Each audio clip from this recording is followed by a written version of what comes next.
Hey, sorry again for blindsiding you last night. Oh, yeah, don't worry about it. It's all good. Take a seat. I think the reason I reacted so badly was because you actually look so much like him. What, Dad? Yeah, at least how I remember him. Hey, well, you're not the first person to say that. You've even got his name. Yeah.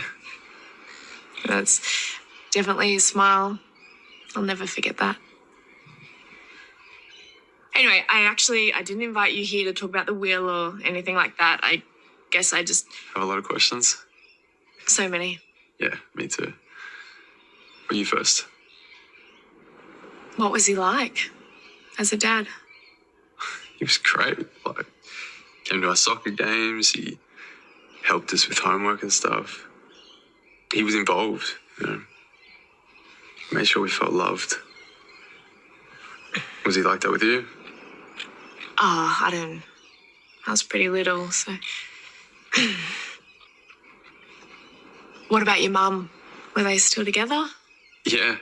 I mean, he worshipped the ground she walked on. It was actually quite nauseating. She was pregnant with Rose when they met, and just trust me, I've heard the story 100 times. So you were all still living together when he passed? Rose had left for work a while back, then me for uni, but yeah, I mean, Dad's place is still home. Right. So he never left you. He's had a beautiful, happy life with you guys. Jasmine, I'm sorry, I didn't... No, don't.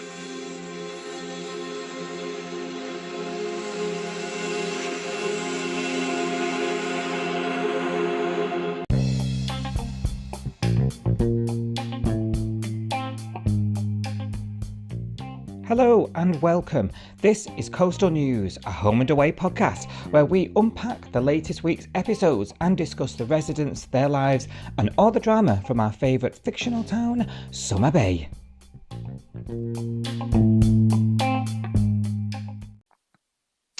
Hello everybody and welcome once again to another Coastal News, your home and away podcast. How are we all doing? Sophie is here as usual, along with myself, Simon. How are you doing, Sophie? You Hiya! okay? Best day of the week. I'm good. How are you? I'm okay. I've got COVID. You know this. I'm gonna let the listeners in on this because in case I'm just like dying halfway through the episode. Put your masks on. Put your masks on, Mm-hmm. listeners. Not that I walk around maskless, I still got it, but it helps. But yeah, it's been a long week for me, Sophie, but I'm doing well. I'm in high spirits. I'm on the other side of it, and I'm still here podcasting with your good self. Good. I'm glad you're trooping on. Bless you. Not fun at all. No, it has knocked me for. I was a bit like, why couldn't I just be one of these asymptomatics, these mysterious asymptomatics everyone talks about? Yeah. Why could that not be me? No, not that lucky. No. But regular listeners, we've got some keen listeners amongst us will know that last week I did mention I wasn't feeling too great. And that's what it was in the end. So I'm all good. And obviously I've had lots of time to watch Home and Away. Yes. Amongst other things. Have you been double episoding it or just single episoding? Oh yeah, same again the next day in HD. Yeah. Brilliant. My Five's had a rebrand. I don't know if you've noticed. I've been on the old My Five. Has it? Oh, I've not been on this week. Is it better or is it just different colour? I mean, it's just a different colour, but it's had a rebrand. Keen eyes here on Coastal News. Yeah. Oh. So we're all good. I've been making notes all week, and because I've not been busy, but we've got a lot to get through here. And I say this every week, but we really have this week. Uh-oh. For me, this week a lot has gone down in the Bay. Yeah. Of all kinds. It's been I was just saying off air, this has been another top classic week for me. We've had everything. Yeah. Yep. I can't wait to get stuck into it with you. Me too. Before we do, just a quick reminder to everybody, especially our subscribers, your subscriber-only episode is out now that we recorded last week. Every Wednesday, you get an extra bonus episode because you are a paid subscriber. Thank you for your support. It does help us. Thank you. And last week we were talking, what were we talking about, Sophie? I've got COVID brain. Oh, you got me now. What were we talking about? It was Emily Weir. Oh, yes. Yeah. No, it wasn't. Wasn't it? Was it? Yeah, we were talking about Mac.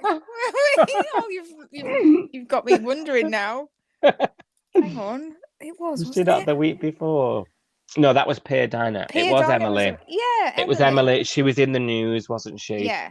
Her personal struggles mirroring the struggles that Mac has, and it was really interesting thing for you to share with me, actually, and the listeners, because even though I forgot, because it's all coming back now. Thank you, COVID brain. That's going to be minute.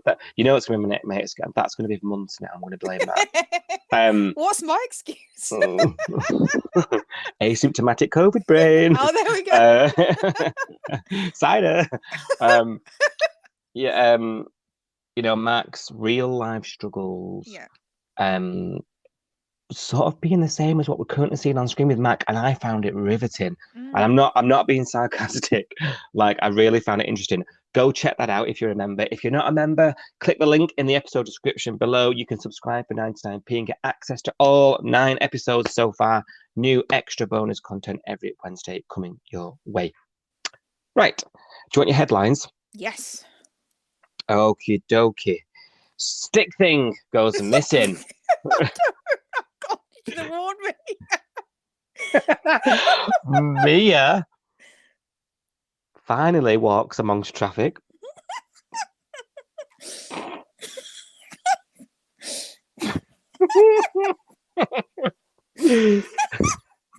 Flick makes a discovery about Mac's financial situation. Oh dear. You bugger. Oh dear. New Marilyn is back. Yeah. And Leah returns. Yes. Yep. With new hair. New hair. So we obviously last week we were talking extensively about the Parata situation again, how that's bumbling on.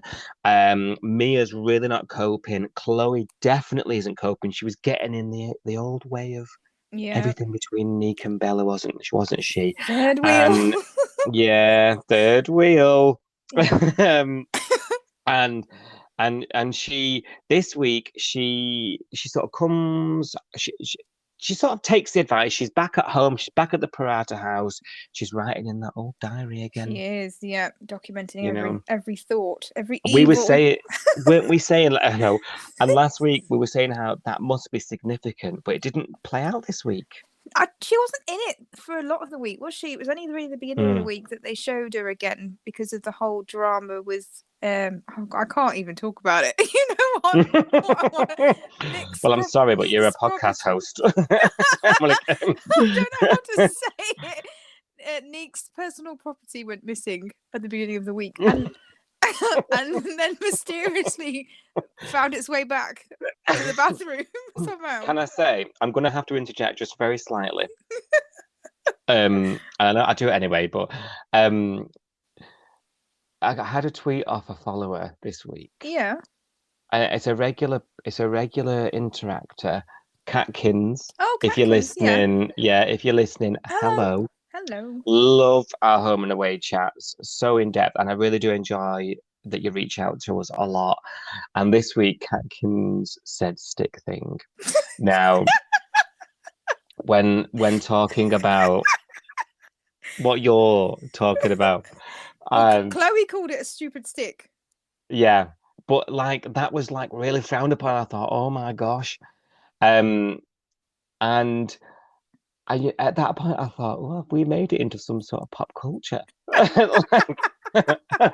Everyone's calling it stick thing now because we've had one tweet. So Catkins made me feel great. Everyone's saying it in one tweet. I just keep getting, Wild Thing, the song, but it's like stick thing. Do, do, You do, make do. my heart. Don't I make me wish. laugh. It sets Do me you know COVID what? off. I actually listened to Nico what he called it twice to try and work out what the real word was, but I couldn't make it out. So it's going to have to be stick thing forever because I don't know what it's really called.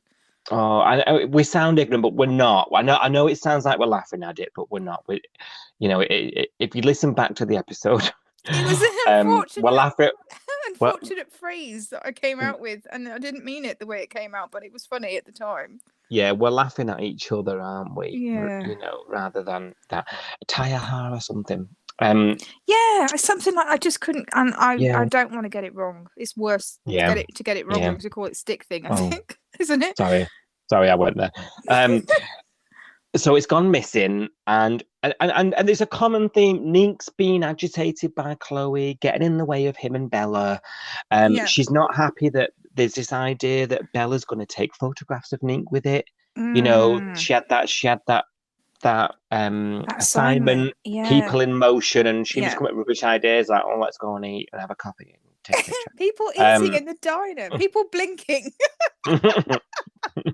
Yes, Chloe. Rubbish ideas, and obviously, Bella with her artistic eye was like, oh, it's a bit shit. But obviously, she's got some great pictures of Nick. Yeah. Nick loves them more than anybody. He does. He's not at all modest, is he? No. Oh, gonna frame this one.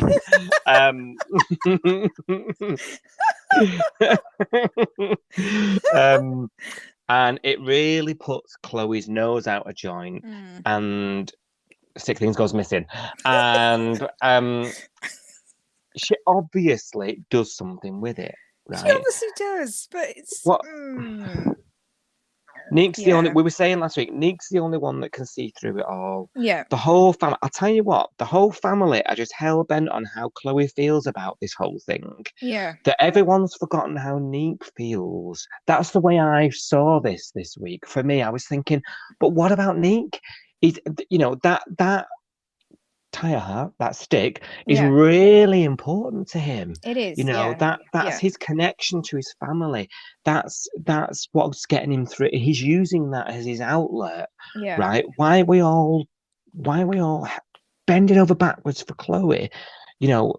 And thinking, oh no, she couldn't have done it. Everyone calm down. The raised voices. Everyone shut up. And actually, Nick's in his right to be upset. He's also going through this same grieving process. What do you think? I was livid at these scenes. I was screaming. Yeah, I think you're right. And it all felt very rushed as well. That's what annoyed me, because obviously with the last time we saw it, it was leaning up against his bed in his room. Then it goes missing, and then he's like mad. He's really upset that it's missing. Actually, he's really quite upset about it going missing. And obviously, the only person it could have been is Chloe. I mean, who else would be in that house? It was Chloe, wasn't it? She was even looking at it. You know what I mean? And then she just finds it, doesn't she, in the bathroom and gives it back. And it was very flat, I thought, after that, because it was so obvious that she didn't just find it. How did it get to the bathroom? Yeah. Why would you take it in there? I don't know about you. Sense. Did you feel like you just wanted to shake Tani and be like, obviously she's just gone and got that from the bathroom? Yeah, so convenient that she's the one that found it as well. None of you have seen it in the bloody bathroom. Give me a break. How big is the bathroom? we know about the bathroom because she was evil thing in the mirror. Chloe's temporarily evil. Yeah. It just felt a bit like a non-story almost. Yeah, because it was like it was just over. Yeah, I agree. I'm getting really annoyed with it now because I was thinking, do you know what? I'm with Nick here. Yeah. I can't side with her. No. She's behaving in. Okay, I've still got some sympathy for her because she's trying to cope with it all, and she's got the burden, she's got the guilt, right? Yeah. She picked up the brick. So that is on her. Yeah. And she's probably not getting the support she needs. She needs to just go to the cop shop. And to me, that's the only way. If I was in her shoes, that's probably the only way I would find peace. You know, if I Yeah. actually took responsibility for it, it's her own doing to that degree. But Yeah. the family are protecting her so much. Yeah.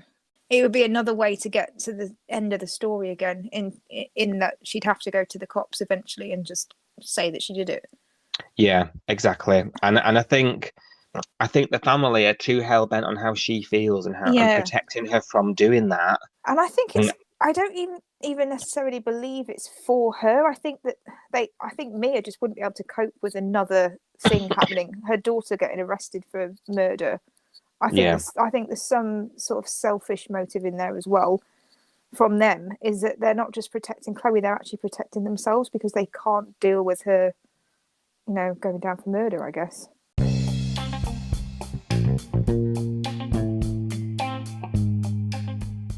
Did you know that you can play Coastal News, a home and away podcast, right from your Amazon Alexa?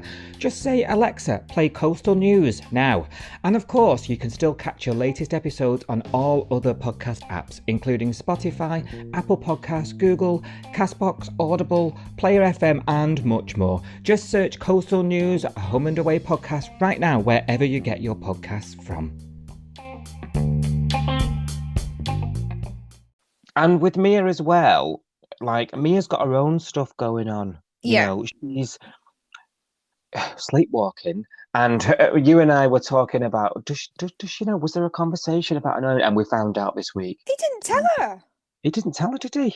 No, I was so weird until she did it again. And then I think the second night, the first night she went sleepwalking, he didn't have that conversation with her. He didn't tell her what happened.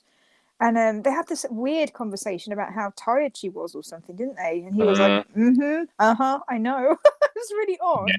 And then the next night, we see her going down the middle of the road, don't we? In a car coming towards her. And we think, oh, she's going to get hit by a car. And then out of nowhere, Tane obviously jumps on her and pulls her out of the way of the traffic. And she wakes up. And then he's like, oh, yeah, you've been sleepwalking. Yeah, and then she's mortified by it, and it's all a bit like. Do you know what I was? Do that immediately. She could have been in real danger. I mean, he said, "Oh, you could be in real danger," blah blah blah, and I was like, "Yeah, you should have told her." Oh. I think we're supposed to be in agreement that because he's like stayed up late on the couch, keeping Mr. Protector, you know, and he's obviously fallen asleep, and she's snuck out, but yeah. I think what I was taking from the story anyway was he's trying to be the protector of the family, and he's failing. You know, he's really struggling to do it. You know, and no matter what, and I suppose no matter what he tries to do, he can't protect everybody from everything. No, and you can't keep secrets to yourself either. Like that is a big secret to keep. It's that whole no man is an island thing. You can't just take everybody's problems on yourself and try and fix them. And I don't know. For me, if someone had found me sleepwalking, found me the next day, so that if I do it again, I've got make sure I lock the door, make sure my keys are hidden, so I haven't got them to go and unlock the door. I don't know. Take some precautions so that I don't end up in traffic. Yeah, it feels like it should be more of a deal than it is. Otherwise, what's the point? Yeah. Why is she sleepwalking? What is the point of it if there's not those types of conversations? You're spot on. Yeah. And it's still not resolved, really, is it? Sort of. No. And she sort of says, "No, I'm fine. I'm ready to go back to work. I'm just going to get on with it." There's no resolution to it, and I think I whinged about this a few weeks back now. A lot of the Parata storylines are like that. Yeah. There's no resolution to them, and it does me head in. Yeah. Yeah. And didn't she have a conversation with Dean as well? And Dean said something like, I started having, I can't remember how he phrased it now, but he said, I started having weird side effects off some medication. And she said, well, how did you get over that? And he said, well, I stopped taking the medication. She's like, well, I'm not taking any medication, so how do I stop sleepwalking? I don't know how it started. Yeah. And go to the doctor. Yeah. Go to the doctor. Yeah. Why does this need to be a big thing? But odd. Very, very strange. The storyline is going to go somewhere eventually. Maybe Mia sleepwalks again, and she runs Yeah. into somebody who doesn't realize she's sleepwalking, and maybe the truth comes out. Maybe she tells somebody else while she's asleep that Chloe killed her dad, Yeah. and maybe that's where this is going. Because And that's how it comes out. Yeah, there's I got to be don't- something. gotta be Otherwise, something. what's the point? Yeah. Yeah. Oh, I like that theory, Sophie. I don't know. I'm just literally just spitballing, but it's got to be a reason why that she's having this problem. I like it. Weirder things have happened on the bay.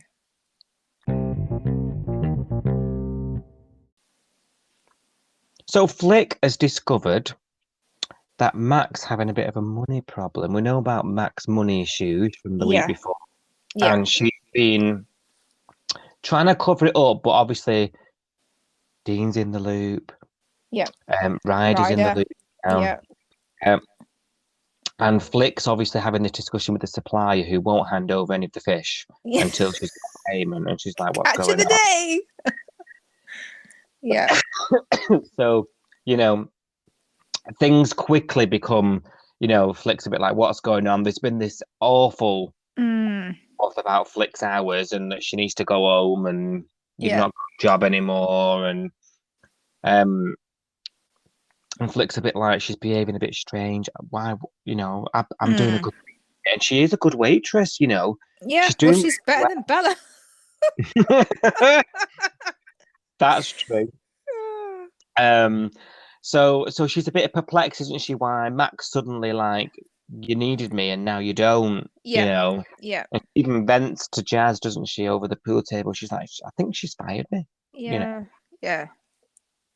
But she quickly puts two and two together, and she's now in the fold with the money problems, and she takes her out of work. You need to get out of here, girl. Yeah. Come on, let's download all this. Beers for Tears down at the caravan park. Yeah. And, you know, and she's like, you know, just breathe, girl. I've got an idea. What idea? That was quite a nice scene, I thought, them sitting outside Flick's caravan, because you don't really get a lot of them where they're not just working next to each other, do you? You don't really get a lot of them hanging out as friends. I think that was is that one of the first times we've seen them together? I think it probably is. Yeah, that's outside of the professional relationship. Yeah.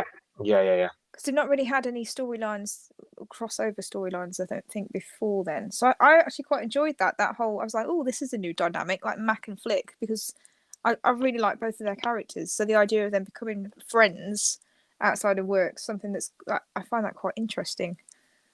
Yeah, so, I do. Yeah. They're very different, but I can see how that dynamic as a friendship could work as well. Yeah, I completely agree. It was refreshing to see them just chilling in a sort of a social setting rather than you know, anything else. Yeah, really, really nice social sort of setting. It's a refreshing change for them. Yeah, but she's got an idea, hasn't she? She's got an idea. She's always got an idea, hasn't she, Flick? That blindsides Mac a bit. She's a bit like, what's the idea? Yeah. Well, it sounds like they're going to be doing some illegal gambling, or hosting some illegal gambling after hours in Seoul, doesn't it? So I think Flick said something about how it was commonplace at the last place that she worked, which I guess is the nightclub, is it, that we saw her waitressing or bartendering, I guess, at. So she said that, you know, this was something that went down after hours. It's not kosher, like it's not legal, but it made a lot of money for the people that were hosting it. So yeah, if she manages to pull it off. But then how much was Flick involved, I wonder, with that? You know, it's very different from serving drinks at an illegal poker night to actually hosting one, I'd imagine. Yeah, and what contacts has she got? Like, it makes it sound like she's got all these underground dodgy contacts. And Max says it herself. You're a cop sister, like. This is a bit of a strange thing for you to come at me at. And she even says it's a no. It's a hard no. Yeah. Like, I'm not going there. And she goes back to Ryder, doesn't she? Yeah. And that's another duo that I really like together, Mac and Ryder. Yeah. And she says, you know, and she it's a really nice scene. She apologizes for being a bitch. you know. And she Yeah. says, will you help me work this out? You know, Yeah. where do I need to cut costs? Da, da, da, da, da. And he says, yeah, you've been a bit of a nightmare, but yeah, I'll help you, you know. Yeah. There was one moment where, you know, when Dean found out about everything and she turned and she's like, did you dot me in? He's like, I value my life. That was sweet. um, Yeah. um, Well, he is you know, TAFE qualified now, so he should be coming up with ideas of his own, I guess. So he's well, a good person to go to. He knows the business really well. He knows the Bay really well. Like he's got the Ryder, passwords to the account. um, he has. Yeah. I don't know. Is he going to be embroiled in the poker night? Because this is going to happen. There's now been Yeah. a trailer. We know it's happening now. There's It been a is happening. trailer. Yeah. Channel 5 released a trailer, so I think they will need. Not being funny, this is probably going to sound really misogynistic, but they probably will need a guy because at the moment, if it's just Mac and Flick, you don't know what kind of people turn up to a illegal gambling night. You can imagine, can't you? But I think they're going to need a guy. Maybe Ryder, maybe Tane has to get involved. I don't know. Obviously not Cash, but if it, they need somebody. Did you see the trailer tonight? Yeah. For next week, and Tane's like she's hiding something from me. Yeah, he knows. So maybe Tane's the bloke, and Tane's parcel to a bit of dodgy jobs. He's done a few in the past, hasn't he? Let's be honest. Yeah. So he's not gonna. He's probably going to be worried for Flick, isn't he? Really, because he's seen, the end of that story where things can go badly wrong, and he's probably going to be worried about her getting involved in that. Yeah. So that's going to be interesting. It's not going to end well, but it's going to be fun getting there, isn't it? Yeah, I think absolutely. for us as a viewer. It is totally out of the left field, though, isn't it? It's like, okay, so we need to get some money fast. I know, illegal poker night. It has come out of nowhere for me. I don't know about you. It's not the first thing I'd have thought of. I'll be honest. Yeah, it has gone a bit naught to poker and like nothing in between, hasn't it? Of all the other ways to make money. Yeah. Although Ryder did suggest tonight maybe we should close on a Monday and a Tuesday. I didn't think that was a bad suggestion, actually. No.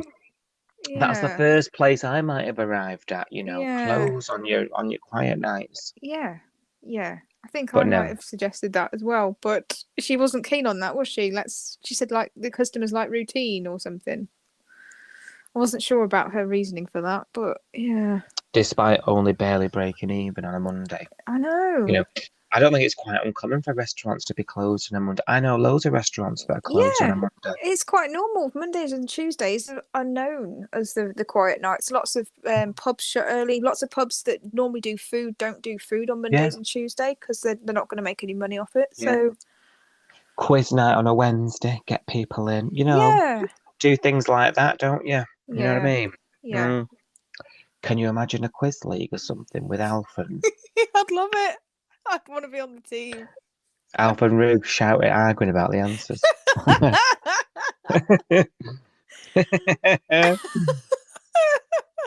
Yeah, I can't imagine that. Definitely. Marilyn, like, give me the pen. Everyone's shocked that she's demanded the pen.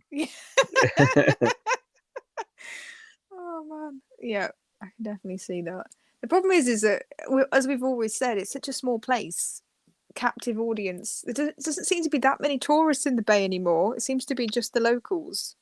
Yeah, and that was always the thing about Summer Bay, wasn't it? There was always like season and whatnot. Yeah. People rolling through, and there seems to be a lot of people in the diner lately. A lot of customers that I don't recognise. Someone almost got a line today when they went up to pay for Marilyn. When they that guy nicked the money out the till. There was a random lady about to pay for something, and I thought she was about to get a line because Marilyn said something like, "Oh, hello, love," and I was like, "Oh, who's she?" And then she didn't get. I got excited. I was like, "Oh, an extra." The one time someone pays with cash. That till actually had money in it as well. That was a shock. Oh dear! Like not just waving the card machine at your face. Yeah. We'll come Yeah. on to that in more detail Yeah. in a moment. I've But skipped over it. Yeah. yeah, no, but it is funny. But yeah, you're right. You know, you'd think the restaurant, the only restaurant in town, would be okay. I think the whole Yeah. thing's come a bit left. Not just the poker night that you're saying's come left field. The whole thing has. Yeah. We Yeah. we The whole touched on debt. it last week. Yeah. Yeah, you know, yeah, okay, it makes sense that if her insurance claim was denied, but Yeah. we needed something before that. I Yeah. think. Yeah. You know, Definitely. the odd, you know, or I've not been paid on time this week comment, Mm. or Yeah. you know, Or a supplier Dean, going, "Where's my I have to give you an yeah, invoice or whatever." Not just all the suppliers at once going, "We haven't been paid for months," yeah. but Some of one. those, Yeah. some of those scenes where at the time you think they're nothing, but Yeah. okay, that makes sense now. Yeah. I tell you what though, later on in the week, and we've just seen it this evening on 5 Star, debt collectors actually rock up at the flat, don't they? Yeah. They And do. Logan answers the door, Yeah. and then She's been obviously, lying to him, hasn't she? yeah, and he knows it, and it takes her a couple of hours to sort of, or what Yeah. seemed like a couple of hours to get it out of her. Yeah. But she's not told him the full story, has she? Because he thinks he's paid it off, and it's clearly only like just literally the tip of the iceberg of the debt that he's Yeah. paid off. Yeah, I did Yeah. like that he paid it off though. Yeah. That was really nice of him, I thought. But she's very independent, doesn't like to ask for help. That is a No, knock to her ego, isn't it? That he's had to step in and fix it. same, but I'll send him a credit card bill. Thanks, Logan. Well, he apparently got paid in kind from the sounds of things. I know. That was a I good know. night. I was like, all right, calm down. Have you ever sort of declared that out loud the next day walking down the road?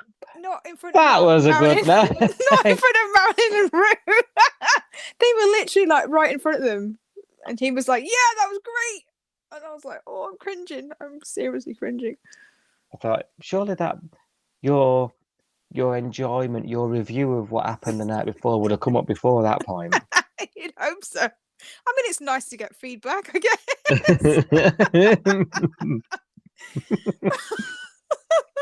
But loudly on the beach next to Marilyn, I'm not sure. Yeah. Whilst your phone's pinging with all the debt collectors. Yeah, bit of a buzzkill. Bit of a buzzkill. Yeah. Do you know what? Salt can't be the only business in the Bay that's struggling, because when was the last time someone booked a caravan? It's been years since someone came into the caravan park and booked a caravan. Oh yeah, sure. but there's always extras knocking about, isn't there? Yeah, there is. We never see anybody come and ask for towels or anything now. And it used to be that used to be like a the thing. highlight of an episode. Oh yeah, a wall full of keys. Just find you a key. The last person to book a caravan was Ryder when he stormed out. That's true. Yeah, you're right. Yeah. You know who's going to end up in one next, don't you? Oh. The newcomers, and we'll come on to them in a minute. Yeah. I want to talk about them. Yeah, I'm desperate to talk about the newcomers. In fact, let's do it now.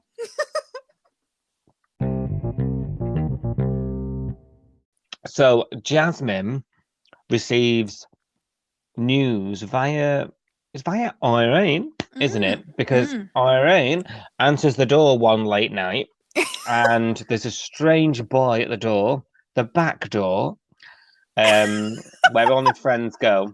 My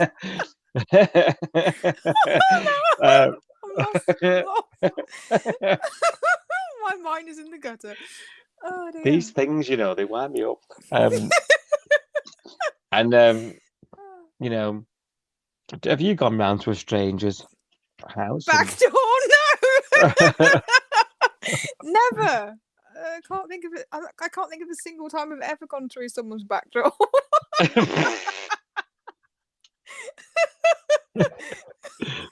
I wish I could say the same.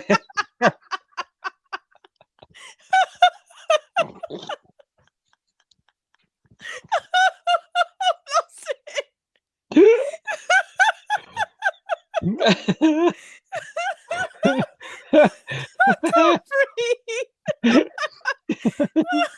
We're awful. Oh, you're terrible, Muriel. Too is terrible. So Irene goes to the back door.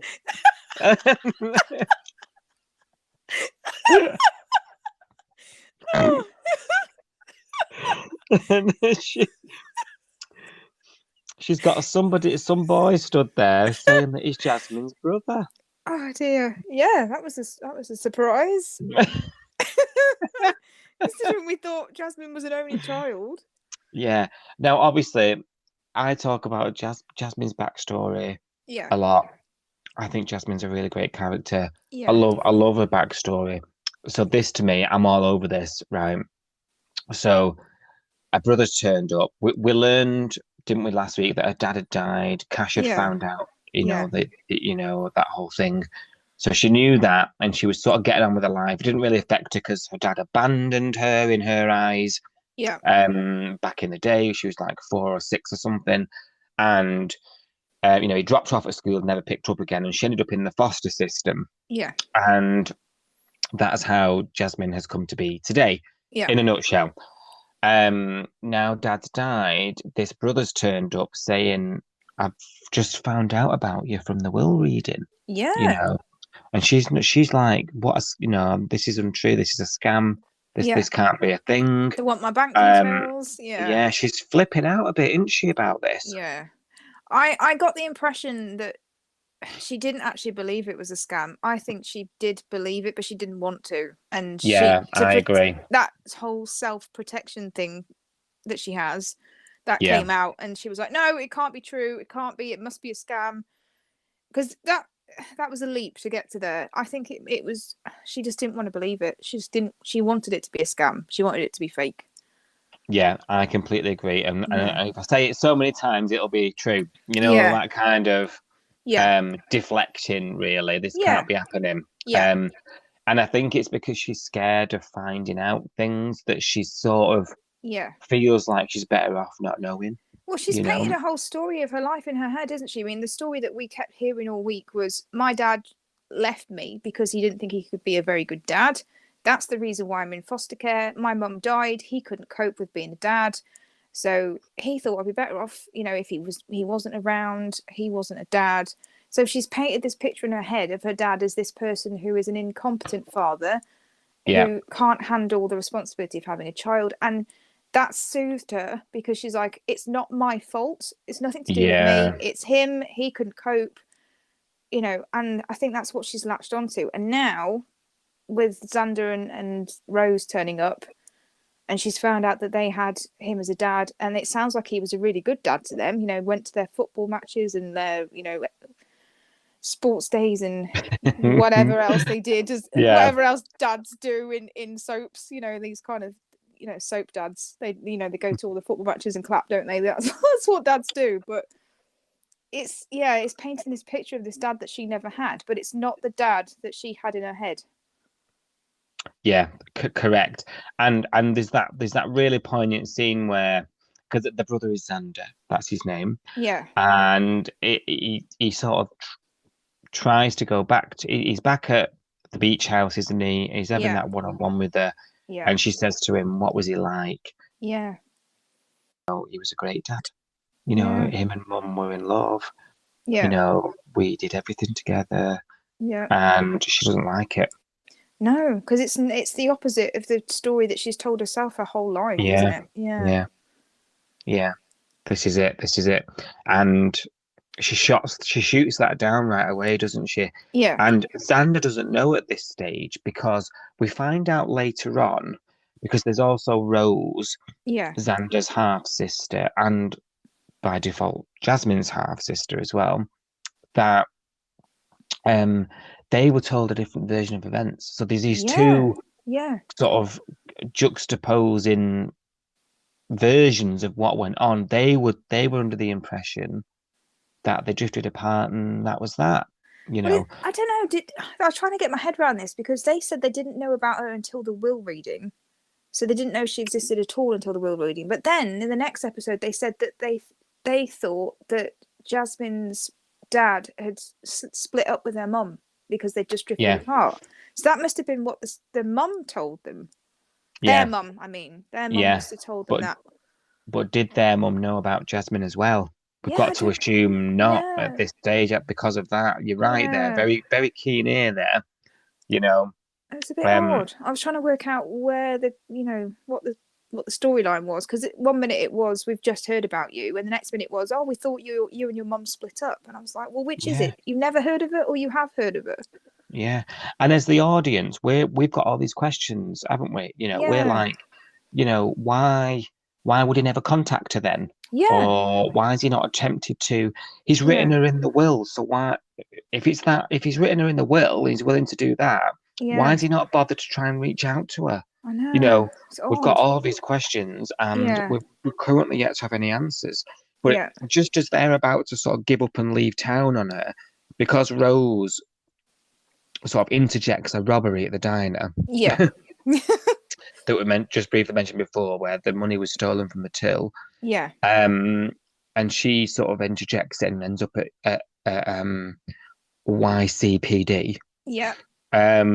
You know, and we find out then that she's a police officer as well. I saw that And coming. I knew that was coming. yeah, the way she did that whole Well, there was a couple of chase. clues. You know, when she was swimming in that ocean pool thing, and Cash turned up and talked to her, and that's the first time they met, but they didn't know who each other were at that point.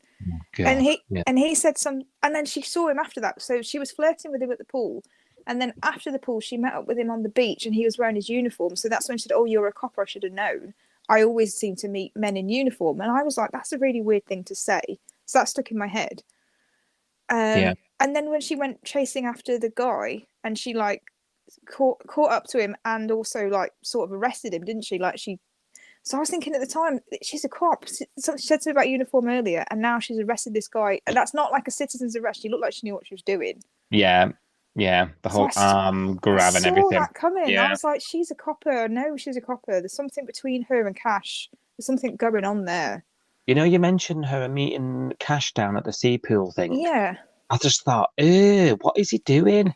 Because it really made me, sick up. Do you know what I was shocked about? The fact that he was out there in practically his boxers in front of everybody and not wigging out about it. I know, but in front of the RA, not a chance. But Are you do you remember that? Do you remember that's how he picked Jasmine up? Oh, I forgot. He met Jasmine down at the pool having a swim. He did. I just thought, you dirty so-and-so. I thought, and he's got, maybe I'll see you around. I thought, get out. I didn't put two and two together there. You're right. I just thought, what are you doing? So, yeah, really, really not happy with him. Naughty. And this whole, like you say, he's been, then they were running, and she even sort of basically asks him out, and he sort of says, this one. Yeah, very non-committal. I'm sort of not available. Not available. Yeah. Yeah. Yeah. You know, everything but say I'm with someone. Yeah. And then when she finds out who he is, and she goes, you know, in the police station when he sees Rose's surname, and he says, "Oh, you're not related to Jasmine Delaney, are you?" Oh yeah. And Rose says something like, "Well, how do you know Jasmine?" And he goes, "Well, Jasmine and I, And I was like, "You are a couple? It's not difficult to say, Cash. Come on." Yeah. He's not saying it, is he? No. You know what I'm gonna do? No. I'm gonna file Jazz and Cash Under Fizzle Watch. Fizzle Watch. Yeah. Fizzle Watch.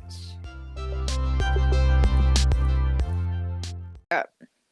They've been on our list for a while, to be honest, because all they do is go to dinner, insult, and go to bed. I know. But now this Rose is going to come between them, isn't it? And it's just going to be so ridiculous. Yeah.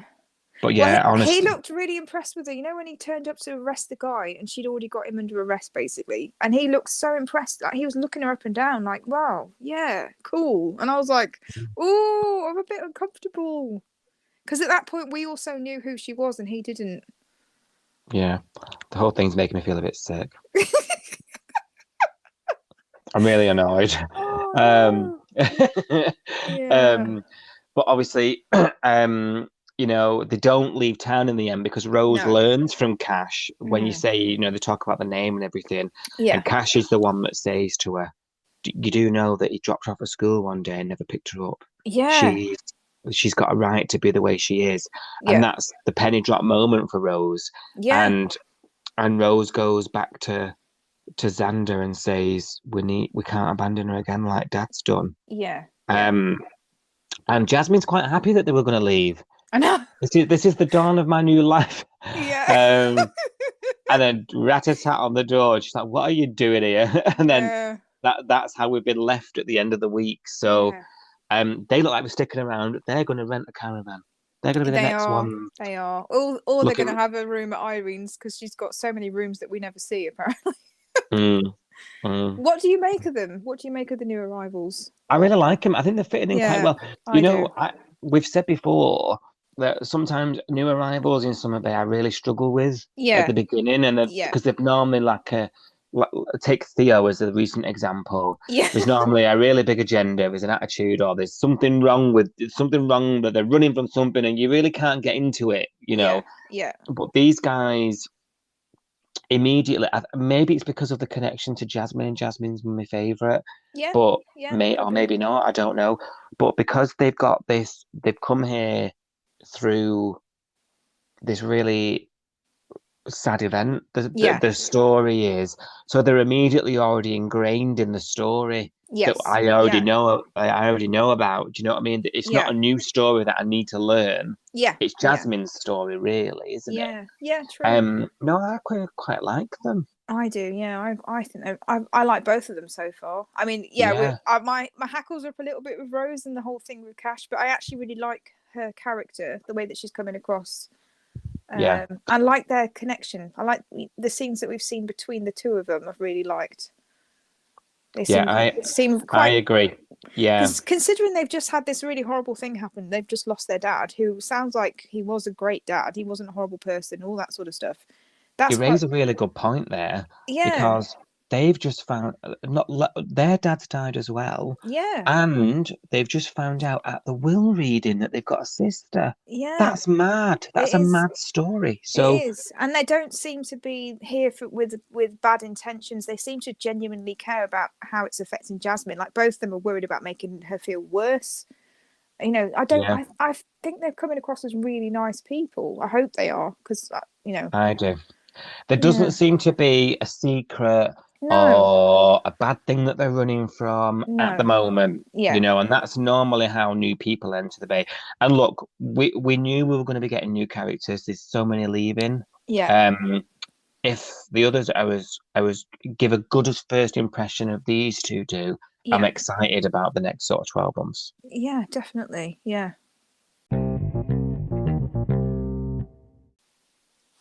Speaking of new characters, Marilyn and her new. Oh God! Did you see my tweet? I thought this reminds me of the time I dropped the binky in the bin.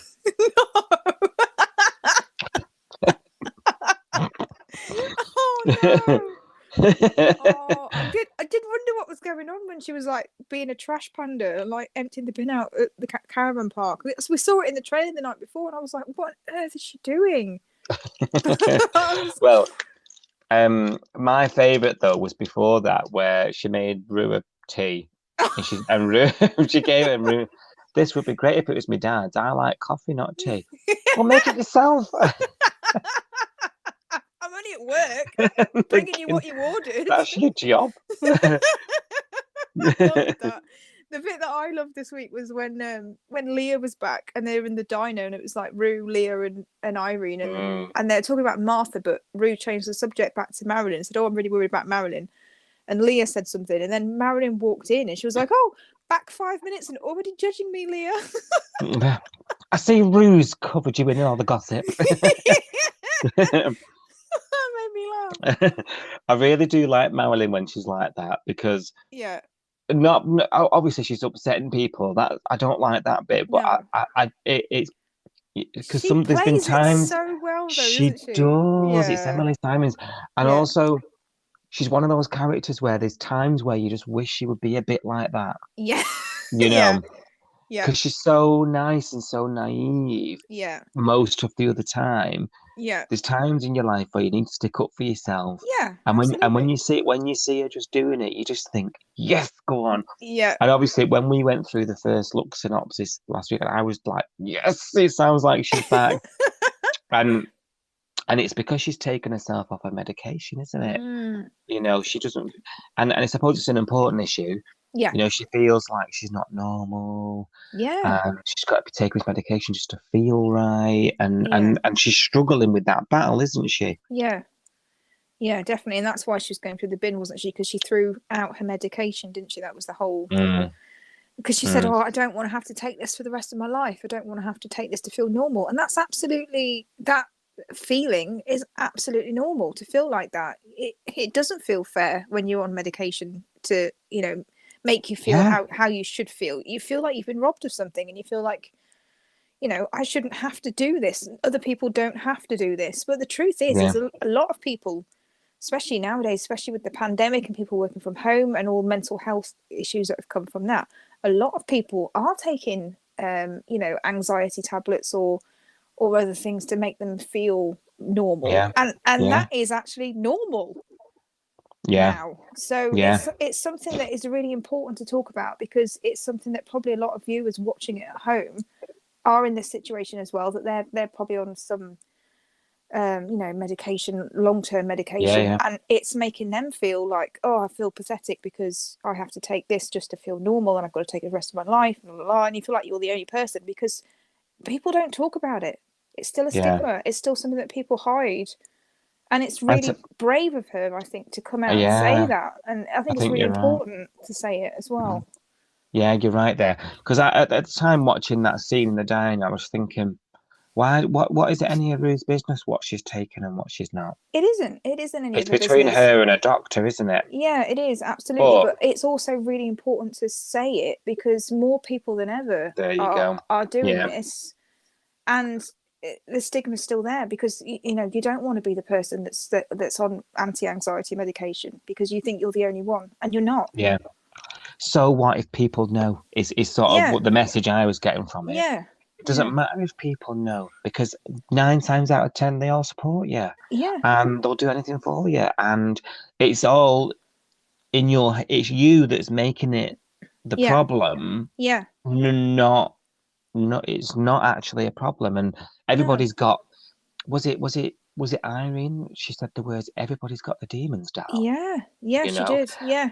I thought that was quite an interesting line, because everyone's hiding something. Everybody's got something that, because it's that whole be kind thing, you know, that hashtag be kind thing. Mm-hmm. Everybody's got a story that they don't share. Everybody's got something that's going on in their life that they don't broadcast to everybody.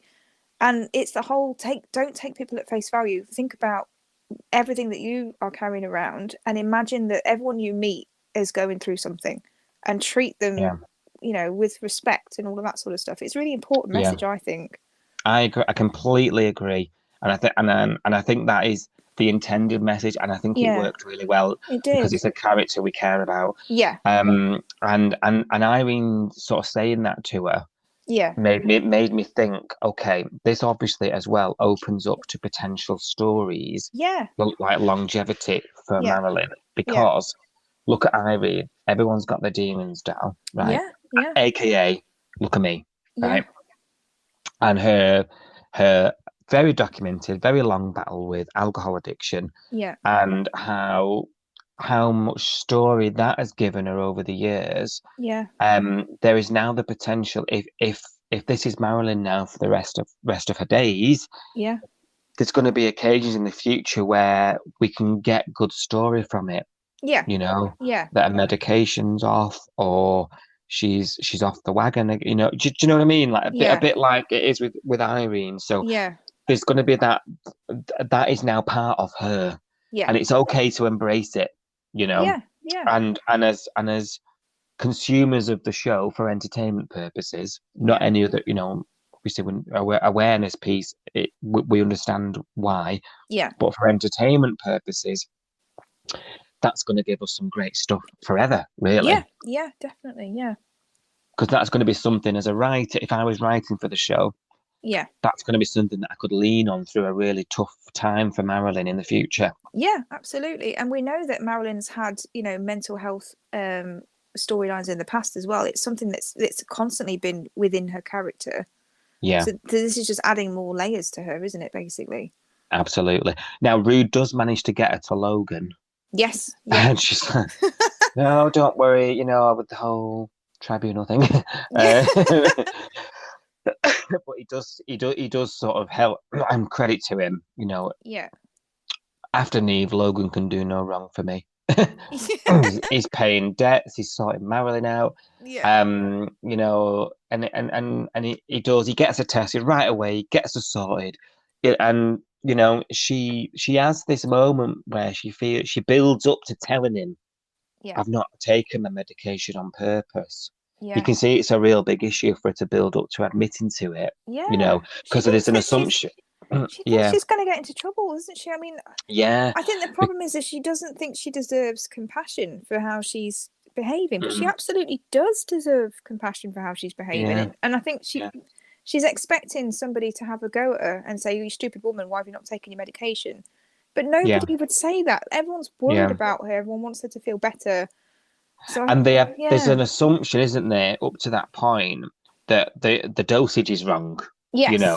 But actually, she builds up. She admits, actually, I've not been taking it. I've thrown it away. Yeah. And I love that Logan doesn't go mad. Like you say, she's expecting everyone to go mad at her. Yeah. But nobody goes mad. He just says, right, well, let's get you tested. Let's get it sorted. It's something that's easily fixed, isn't it? I mean, she's told them the truth, and now they know. They're like, well, okay, well, that makes sense. So there's something we can do about this.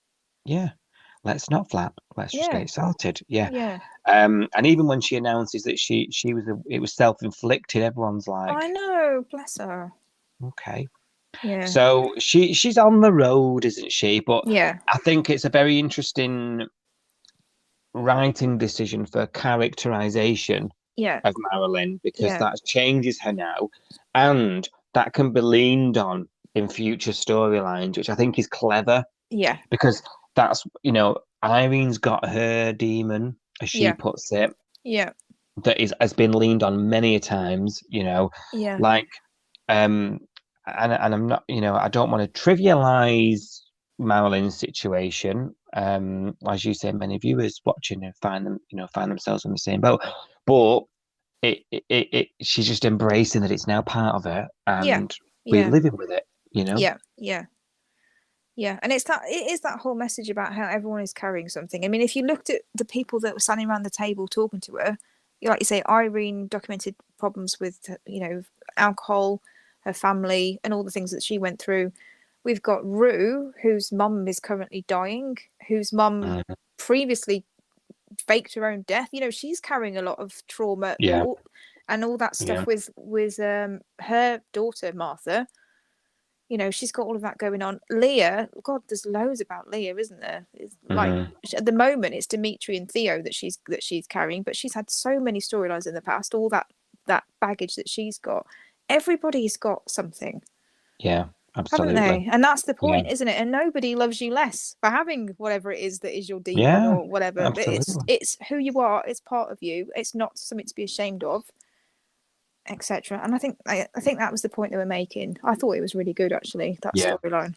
Yeah, same.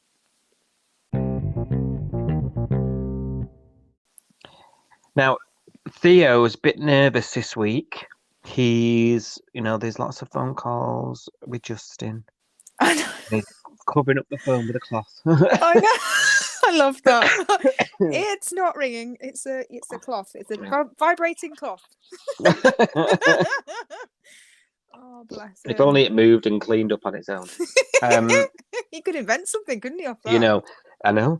He's incredibly nervous about the imminent return of Leah from Dimitri's. We know she's been there for a week back in the country, but not come home, which is just ludicrous. Weird. But there we go. Getting a haircut. Yes. Gorgeous. Did look good. I didn't want to go all the way to Cyprus for a lob, but it did look good. And she does come back, and he's a bit. Theo's a bit. He just sort of flaps out, doesn't he? At what's going to happen. He knows Leah's spoken to his dad, and he just can't handle it. What does he think that his dad said? That's what I couldn't get my head around, because obviously we know the truth. We know what's been happening. He's told John that his dad's been abusing him for a long time, and his mum sort of gone along with it, covered it up, I guess is the better way to say it. So what does he think his dad's going to say to Leah? Why is he running? Because in that case, Theo is the victim here. Yeah, I don't understand what he was expecting his dad to tell Leah. Because there's a moment, isn't it, where when Leah is back in the house and she says, "I spoke to him," and he says, "Oh yeah, told you his side of the story." So it's a bit like, is he just, no one will believe me, I'm the stupid idiot, you know? Is maybe. it just that, maybe? Yeah. And we're probably overthinking it. I don't know. But he wants to leave town, doesn't he? He sort of disappears. Yeah. He fakes that the parts come in from whoever. Yeah. And then Ziggy rumbles it. And then she finds him sat in the car contemplating leaving the bay. Yeah, and he's got all his stuff packed up, hasn't he? Yeah, and she hops in, doesn't she? And she sort of has a chat, which I thought was gorgeous, actually. That was a really important scene as well, because off the back of last week, where she was really, I don't want to work with this guy. I want a female apprentice, suffragette city, all that stuff. And now I think she's realised Justin's given him this apprenticeship to keep him in the bay. He needs a purpose. He needs something to concentrate on. He's not as, it's this whole storyline again. His demons, he's carrying stuff. He might come across as cocky, confident, overconfident, 20-year-old guy, but he's also carrying a lot of baggage, and he's not dealing with it as well as he can be. So I thought that, again, another really important storyline with Ziggy. I can completely agree. Yeah. It's nice to have Leah back as well, even though she polarizes most of us, because you either love her or you hate her. People hate Leah. Yeah, have I not told you this? No. Why? There'll be people listening to this, Sophie. What, because she's a Black Widow? She does my bloody head in. Not about as well, but she's always mad at something. Yeah, I'll try and find examples off there later and send them to you. Because obviously I'm on all the forums and stuff, but I've got no life. And and she, there are people out there just I can't stick her. I'm shocked. I thought everyone loved Leah. I thought she's one of these long-serving, like Alf, loved characters, and the fact that she's, a bit fiery. I thought that was just part of her charm. It'll be nice if they bring some of her family back, though. I felt she was better back in the day with her family. Yeah. I think it's a bit of a given. Dimitri's on his way back. Yeah. There's too much discussion about that, isn't there? Yeah. But it is nice to have her back, because it's a bit. She's one of the mainstays of the bay. You know? Definitely. Yeah. I remember her from when I used to watch her in Heartbreak High, because she was in that for a while before she joined Home and Away, and her Katerina, her character in that, is so fiery, and she has a meltdown every 2 minutes in that program. I love Heartbreak High. The actor who plays Dimitri's from that as well. Yes, there's quite a few that have gone on from that to Home and Away, because Drazik was in Home and Away as well. He played a baddie. I can't remember his name in Home and Away now. Isn't it funny? Isn't it funny how we loved Heartbreak High? I absolutely love that. Yeah, I did. Have you rewatched it on Netflix? Of course I have. Absolutely. Of course. I saw it. I was like, "What?" That was last year. I was like, "That's my summer gone." I watched it in lockdown 2, I think. Yeah. Yeah. And they isn't it funny how you and I like that as well? Yeah. It's another program about kids that aren't really from the wrong side of the tracks type stuff, isn't it? How strange. I'm starting to think, oh my God, we've got a bit of a pattern going on here. We're so predictable. But yeah, I loved that. And proper 90s TV. Oh, so good. And 90s fashion and the 90s music. Mm-hmm. Back and watch. If you guys remember that from back in the day, it is on Netflix, and it is so good to go back and watch it again. Yeah, and if you don't, if it was before your time, head back. Yeah. And watch it, because It's like watching a time capsule. It's brilliant. If you remember though, like the teen dramas were massive in the Yeah. 90s. Yeah. Dawson's Creek. Oh yes. I don't want to wait. Oh. and I'm singing with COVID. Stop me. It's all right. I've you got know, La Bamba in my head still, so oh don't let gosh. me sing. All the the UK ones, the Grange Hills, Yeah.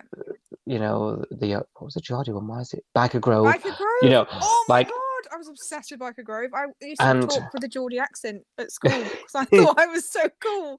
do you know what I mean? Why These were are all and even in the films, there was loads of teen Yeah. films. The 80s and the 90s. All the Clueless and the Legally Blonde era. I was, yeah. Yeah. So Breakfast Club. Yeah. Yeah. I mean, obviously, I've watched The Breakfast Club a lot, but before my time. Yeah. I love the 80s, my favourite. Yeah. Even music, I'm into all that. Yes. Electric Shite, Human League, and So it's if you've not seen it, go back and have a look. It takes you back, and it's really great. It's set in a high school. It's got Leah in it from Home and Away, and you'll recognise some other faces. She looks the bloody same as well. I know, she's about 10. I think she's got fringe. I think that's the only thing that's different. But let's see how this goes. Yeah. I think Dimitri's heading to town, so we'll see more of our heartbreakers in the bay again. And my compassion for Theo grows as the weeks go by. Yeah. And I think when this secret comes out, it's going to devastate Leah. I said, and I can't remember whether I tweeted it or whether I said it to my family members when I was watching the show, but I said Leah will be so ashamed of Dimitri for saying that he doesn't want to reconnect with his child. Yeah. And then she literally said it the next scene, and I was like, see? She did. And I just thought, oh God, I've watched too many episodes of this program. Because I said, there's no way that's the Greek thing. It's so family orientated. Yeah, that family, aren't they? Like, Yeah. And when they were all in the bay back in the day, they were all tight, Yeah. I thought she will be, and and I suppose that's how they can explain why she was there so long, because she'll be so disgusted at him. Yeah. And she said, didn't she? I'm ashamed that he won't. She's got a child herself. She would never do that to VJ. Yeah. And so I think she's going to be devastated when she actually finds out the full extent of what's been going on. Absolutely. Yeah, definitely. And I think we're in for some fantastic scenes with all that. Yeah. I really do.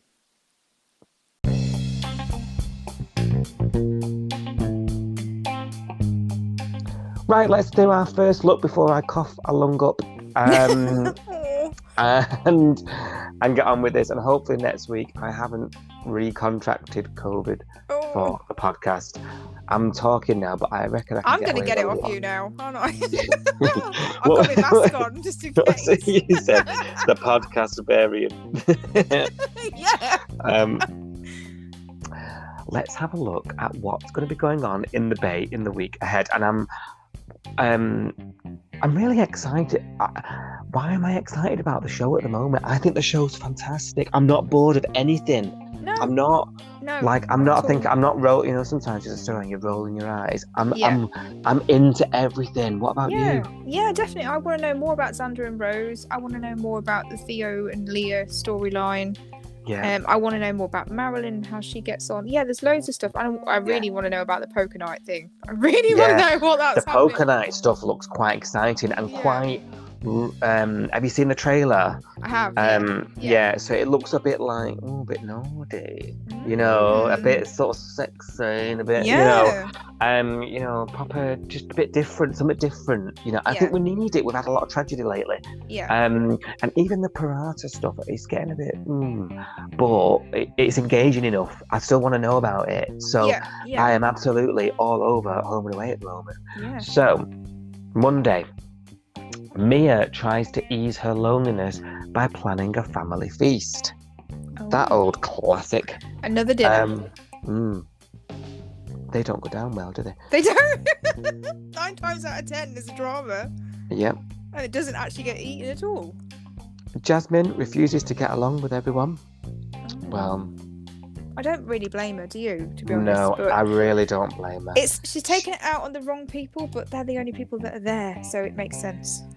Yeah, and you know what? I think you'd be naive if I put myself in Xander or Rose's shoes. Yeah. You'd be naive to think she'd just welcome you with open arms. Yeah, exactly. Yeah. Right away, you know.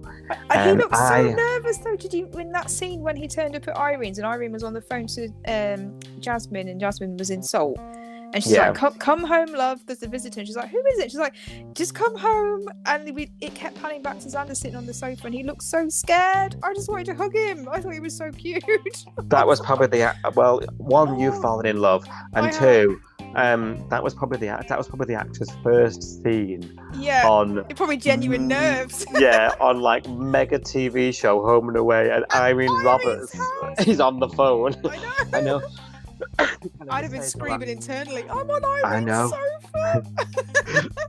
Irene would have opened the door and I'd have been there with like a massive grin going, oh, I know. I'm Jasmine's brother. Oh, let's do it again. Can I come in? Sai, can you do it again with more anguish? I'd be like, I'll try. But I am in Irene's house. Yeah. No, I loved him. I loved him immediately. I thought it was really good. It helps that he's not got a dark secret because immediately we like him. But I am also loving how much beach house action we're getting. It's my favourite set. we don't see enough of Irene's house. No, it's true. And now we're there every episode. Keep it up. Keep it going. And yeah. Do you remember when it used to be pink? Yes, and there used to be that door that went nowhere. Yeah. Do you know as well, there was a scene when Marilyn went back to Irene's for dinner and they were having dinner together and she was sort of trying to talk around, you know, into what's going on, Dal, you know, whistling Dixie. And and I just thought, you know, could they be flatmates again? Oh, I love that era. Yeah, I know. So, and if you've not seen there's definitely another bedroom upstairs because when who used to live upstairs? Olivia. Oh yes, that was it. Olivia and Irene used to go upstairs, and then who was downstairs? I can't remember. A few people. Was it Belle or I can't remember who was back? Who had that bedroom that Jasmine's got? But there's definitely another bedroom that they could have had someone in. 100%. But it's one of my favourite sets. It's one of the iconic ones, along with obviously SBH. Yeah. Like Irene's set is just iconic. Yeah. Yeah. So I'm just loving how much of it we're getting right now. You know. Good. Yeah. I've lost my place because we took too long talking. Here we go. Mackenzie and Felicity hit upon a dangerous idea. Haven't we already done that? I thought we'd done that already. Maybe we're making it more dangerous. I mean, bring it on. Yeah. You know, the more danger, the best. Dangerous. Mackenzie's illicit scheme pays off big time. Here we go. She's going to get hooked on the cash here. Yeah, she's going to see telling you now. The dollar signs in her eyes. Yeah. Why am I working 12-hour days serving pizza when I could just do this? Serving free pizza and free beer to do. Just randomly swiping my finger on my iPad. Felicity surprises Tane. That'll be the truth about the coconut then. Yeah. Mia's family feast is missing out on the family. Oh no. Oh, table for one. Oh God. I really do struggle with Mia. I know, I do, but I actually do feel sorry for her at the moment. What she's going through is pretty horrible, and she did nearly get hit by a car because Tane didn't tell her that she sleepwalks. Of all things, yeah. And not only that, her life's been just filled with tragedy, one after the other. Awful, But I feel like I should be feeling more. Yeah. I just can't get on board with her. Yeah, we've discussed this at length in previous episodes, but like if it was one of the other characters, I'd be like bawling my eyes out. Yeah, I'm not sad. I'm not moved to tears, and I don't feel sad. I feel sad for the situation, but I don't. The storyline is sad, but the way that it's portrayed isn't making me cry. Is that the right way to say it? Yeah. Bella throws Chloe out. Oh, again? Out of where? She must have turned up at her house like the Annabelle doll again. Hello, I'm back. Go away. We thought we'd burnt you on the fire. I'm Chucky. Wanna play?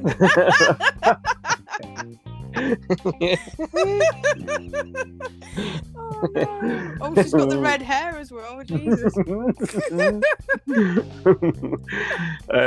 Dimitri has his true goals revealed. He's in the bay. His true goals revealed.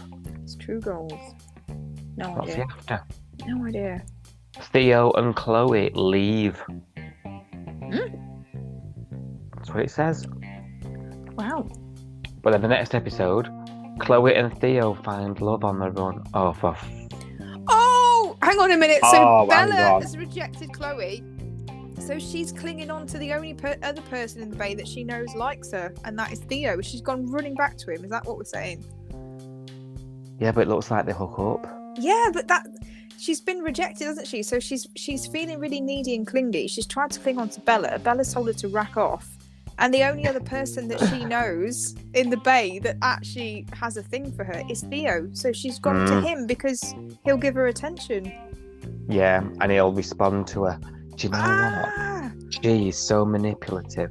That's awful because she's using him. Yeah. If that's all part in the game. I actually feel bad for him now. Do you think he is the kind of person that just gets used and manipulated? It does sound that way, doesn't it? And obviously she's not got a clue about what's going on at home. No. Absolutely disgusting she is. She has got, oh my God, this has really wound me up. She's got no morals. No. She'll stop at nothing. Oh. She just goes where the attention is, I think. That's terrible. Muriel.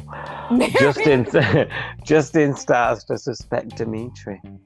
Good. Okay. Oh my God, Justin, it must be about really time. obvious. Hello. It must be so obvious if Justin's worked it out. Oh my God, he must have written it on a t-shirt. I hit Theo. Justin's like, what does that say? What does Hello, that say? Justin. When did you arrive? Oh dear. Oh my God, it must be good if Justin's worked it out. Chloe weaves her lies. Oh God. That'll be to Theo. Yeah. Finally, John faces Theo's abuser. John's back. Yay! John's been in the city. Chloe's web of lies tightens around her own throat. Oh. I hope so. No, don't fucking so. I didn't know my hands were called Chloe's web of lies.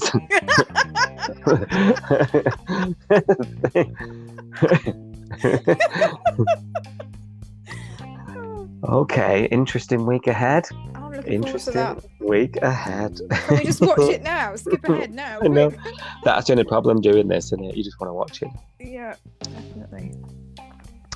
That's everything today. Thank you very much for listening. We'll be back next week with more action from Down Under. In the meantime, you can catch us online on Twitter and Instagram at Coastal News Pod and the hashtag Home and Away.